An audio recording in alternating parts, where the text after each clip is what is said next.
Let's speak now to Tor Wennesland. He's the UN Special Coordinator for the Middle East peace process. Joins us now from Oslo in Norway. Mr. Wennesland, thanks for joining us. Your statement that you've released just a little while ago certainly says it all in terms of your reaction to what's been happening in the Gaza Strip and in southern Israel. Absolutely. I'm horrified and disgusted by this attack this morning. It is a huge number of civilians that have been killed or seriously wounded. There are a number of people being kidnapped. There has been indiscriminate launching of thousands of rockets into Israel. And I'm very concerned that we will now have some superbly difficult days ahead of us. And I'm particularly concerned about the situation inside Gaza. As you know, a very limited space area where half of the population is under 16. So I would remind parties about what is about to happen. It is easier to start things than to get out of it. And everybody should consider what is necessary and needed to step back from the brink. This is one of the most serious and dangerous escalations we have seen back many, many years.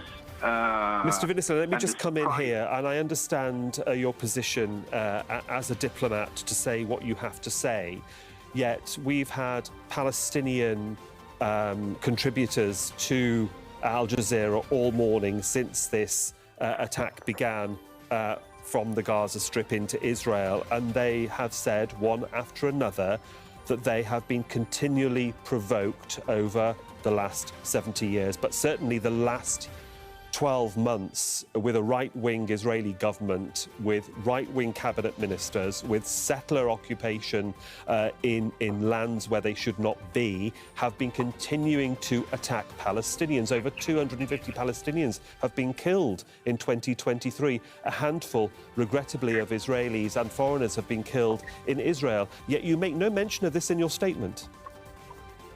Well, I can assure you... Do you have no sympathy for the Palestinians and their cause at all? I must say, I'm a little surprised by the question. Well, the question is a valid question, sir, when you're only relating to the Security Council on exactly the elements you're mentioning, about the settler attacks, about the violence that has taken place in the West Bank, about the recurrent escalation and incursions and demolitions.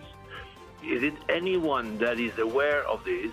It is the UN, and we are the only one reporting on it.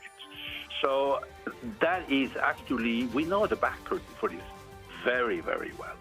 But what I'm saying now is that we have a twist in this that is very dangerous. And everybody knows it. And it's very difficult to get this off-ramped. And I'm afraid that we would come into a situation where those who really will have it would be civilians. Mr. Wennesland, just finally, before we go, can I ask what the next step is on the diplomatic front? While you can ask both sides to step back from the violence, as diplomats, as the UN, when you have so many Western countries, you might say, supporting Israel's position right now, and maybe the Islamic world, as they wake up, you know, it's a different time zone, waking up and supporting the Palestinians, how do you even begin to start talking to either side? How difficult is that process? We have already started that process as of early this morning. We will see when the time is sufficiently mature for something else to happen.